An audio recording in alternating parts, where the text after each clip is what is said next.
U.S. tells the judges of the International Court of Justice that the court has no jurisdiction to hear Iran's sanctions challenge. The United States decision to cease participation in the JCPOA was made in recognition of the threat that Iran's behavior continues to pose to the national security, foreign policy, and economy of the United States, and the JCPOA's failure to address the totality of those concerns about Iran's behavior. But the Treaty of Amity preserves the United States' sovereign right to make such decisions and to take such measures. It cannot, therefore, provide a basis for this court's jurisdiction. The American lawyer made the comments on the second day of the court hearing in a case submitted by Iran over the newly reimposed U.S. sanctions. Jennifer Newstead defended Washington's decision of leaving the Iran nuclear deal. She accused Iran of pursuing nuclear weapons, saying that Tehran's nuclear ambitions pose a great threat to the U.S. and the international community. She also accused Iran of supporting terrorism. On Monday, Iran told the ICJ judges that the U.S. sanctions are intended to cause maximum damage to the Islamic Republic. Tehran also said that U.S. measures violated the Iran-U.S. Treaty of Amity, Economic Relations and Consular Rights, which was signed back in 1955.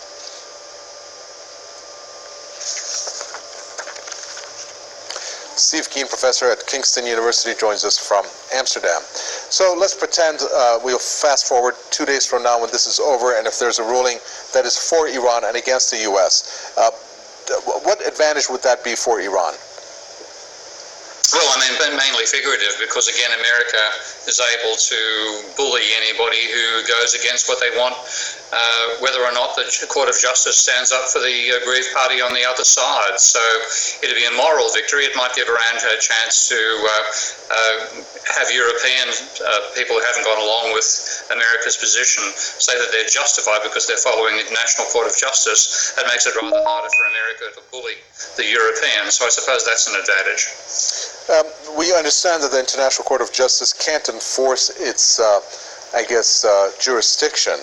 Now, I'm curious as to the function then of this whole process here, and ultimately whether Iran can use it to its advantage when it comes to, let's say, trade dealings, when it comes to, I don't know, let's say the European Union.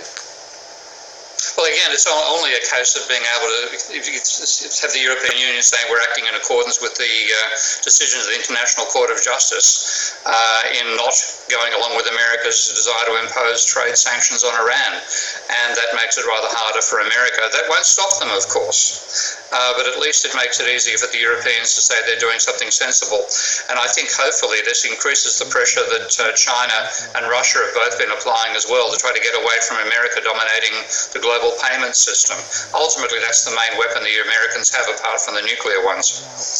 Thank you, Steve Keen, professor at Kingston University from Amsterdam.